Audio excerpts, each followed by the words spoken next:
Assalamualaikum warahmatullahi wabarakatuh. Waalaikumsalam warahmatullahi wabarakatuh. Alhamdulillah, ini saya kedatangan Pak Anton lagi dari Kota Kediri. Ini mau ngobrol-ngobrol tentang masalah zikir nafas. Pak Anton selama mengamalkan DNSA itu anunya gimana Pak Anton? Pengalamannya coba teman cerita-cerita. Ini pengalaman pertama dulu Pak ya. Ya, pertama itu ya mari seperti yang sudah saya jelaskan di video kemarin, karena akan terbentur dengan suasana yang sangat terpuruk itu. Saya pertama mengamalkan itu kayak ada dorongan harus mendekat gitu Pak. Jadi ya pertama ya itulah kita bikin napas kan, mengamati napas keluar masuk ya, napas masuk ke lambung, keluar ngomongkan gitu ya.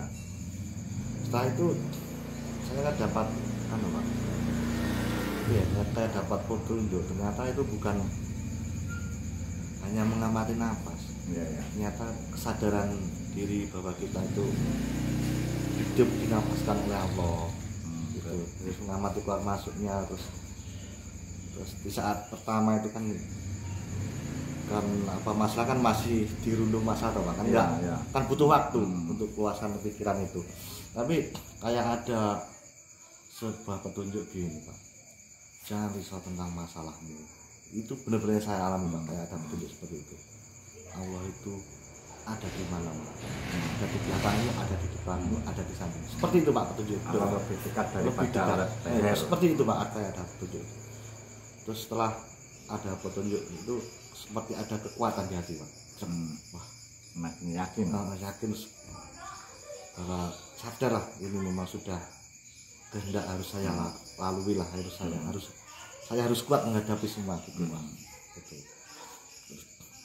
Nah dari hari pertama sampai 3 hari itu kan Pak, terus Pak saya di kamar terus bikin nafas, sholat tuh, habis sholat bikin nafas, terus keluar kamar itu makan gitu Pak. Nah selang 3 hari itu gini, kayak ada dorongan, kamu jangan di situ terus, kamu harus keluar, berusaha gitu Pak. Ya sebetulnya zikir nafas itu kan apa Mas, bukan hanya berzikirnya saja, cari ketenangan. Setelah tenang itu kita harus aplikasikan, kita aplikasikan dalam kehidupan. Bahwa makanya pelajaran DNSA itu kan ada 3T terus ATP, jadi itu diaplikasikan dalam kehidupan. Jadi hidup itu kita akan peka dengan tanda-tanda yang diberikan Allah itu. Misalnya kita cepat dilakukan, jadi apapun yang kita tangkap tanda itu kita cepat kita jalani.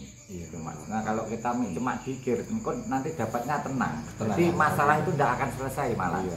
Jadi kan itu, jadi hidup itu sebetulnya kan ada 3. Jadi kita hanya sebagai abdi, saksi, wakil. Jadi ibaratnya kita pemain sinetron ini Pak. Jadi kita pasti dapuk nih apa itu sebagai saksi. Kita hanya sebagai menyaksikan saja perbuatan Allah yang diberikan pada kita. Jadi tidak usah komen, tidak usah komplain. Iya benar. Jadi no komplain, no komen. Jadi setelah kita didapuk nih jadi abdi, kita ya tinggalkan semua. Maksudnya tinggalkan dalam sebagai wakil, kita tanggal benar-benar kita mengabdi kepada Allah, tunduk patuh kepada Allah gitu Mas. Tapi kalau kita pasti dapatkan sebagai wakil, misalnya memberikan nafkah anak, istri, itu kan mewakili Allah untuk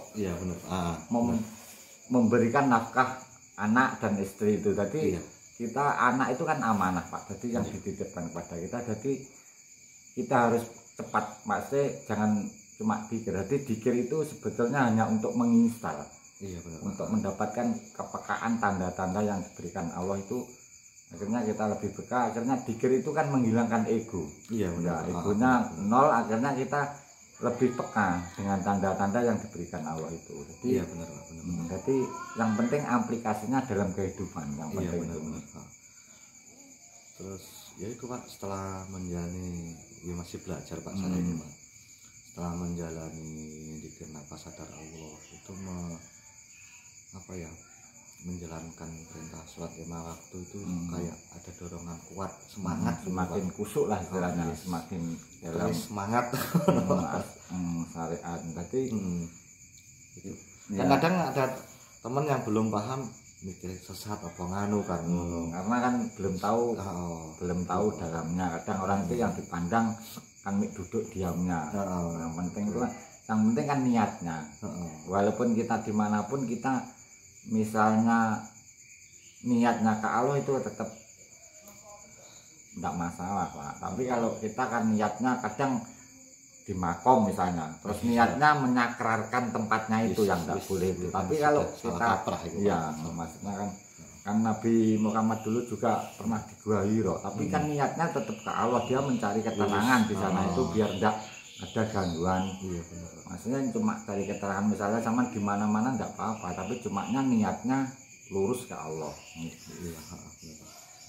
Ya itu sewaktu setiap satu contoh, kalau dulu belum jalan titik nafas, habis kita mau tidur Pak ya, kadang ini kesiangan bangun, tapi setelah menjalani DNSA ini di hati bicara, oh jam 3 saya mau bangun, jam 3 kayak nasi gugah. Tapi memang itu namanya dibimbing Allah itu dalam kehidupan. Kan sering Pak saya ngecek gini, mau apa nganu tuh nyetel alarm, saya sudah jam 3, tapi jam 3 kurang 10 menit sudah bangun.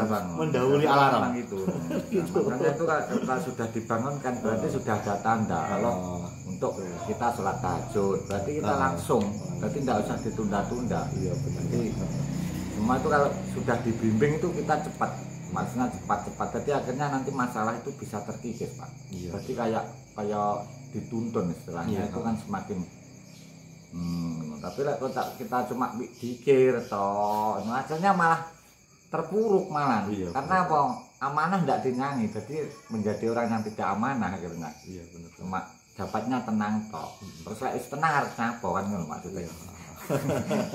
Nah, yang penting kan kalau bisa itu kan masalah bisa selesai dengan sendirinya. Kita tidak terlalu banyak mikir, tapi masalah itu sedikit demi sedikit terselesaikan kan gitu. Iya benar itu Pak.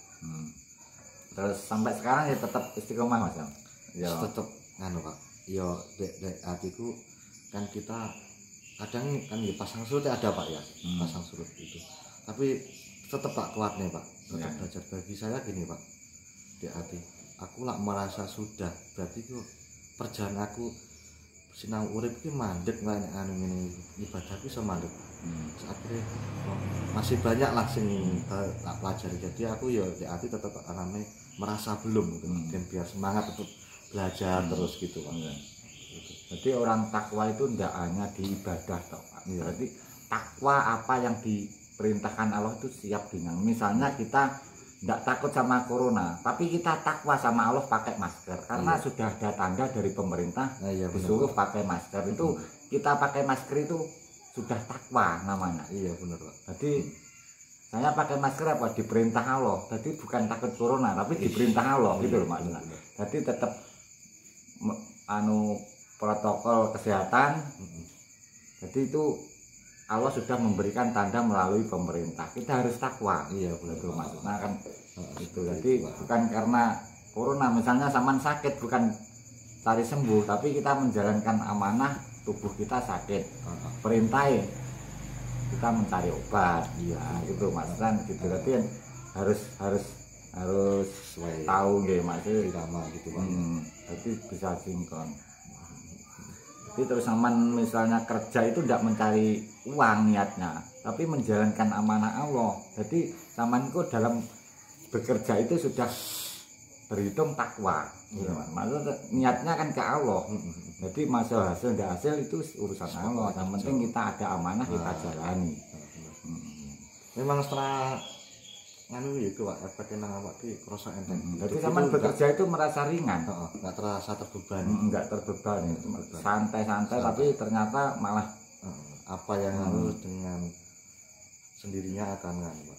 Tercukupi sendiri Pak, secara otomatis akhirnya. Yang penting kita dengan amanah-amanah itu selalu cepat dijalani, Iya. jangan ditunda-tunda. Terus pesan-pesan sama teman-teman gimana Pak? Coba aman. Ya pesan-pesannya barangkali teman-teman yang belum kenal DNSA, langkah baiknya belajar zikir nafas, sadar Allah. Dengan seperti ini kita menjalani hidup terasa ringan. Oh iya. Tahu kita ini siapa, kita ini seperti apa, itu sadar Pak. Kita ya kita alami perasaan ini kayak mana Pak, kita hanya seperti sebutiran debu. Perasaannya Ya, malah memang ngono gitu, Pak. ya, memang kita kan harus baiknya kita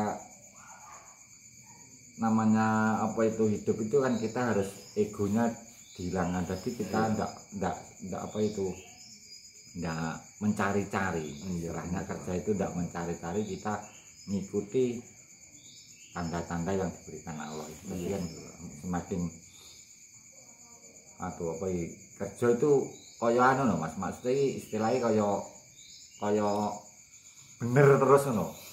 Jadi ndak kadang lek mencari-cari sampean kan ndak tahu diri sendiri amanah sampean apa, tapi sampean ngelihat wong kae kok penak nyambet gawe ngingu kae, akhirnya melu-melu. Ternyata sampean amanah malah sampean tinggal sampean melu. Nah, kuwi akhirnya kan malah keliru Pak. Karena semakin keliru kita Ya prinsip hidup semakin kuat. kita harus sendiri, maksudnya jadilah diri sendiri. Bener Pak. Yes, gitu aja dulu Pak. Ya begitu saja, saya sering-seringnya saya Pak Anton. Terima kasih. Assalamualaikum warahmatullahi wabarakatuh.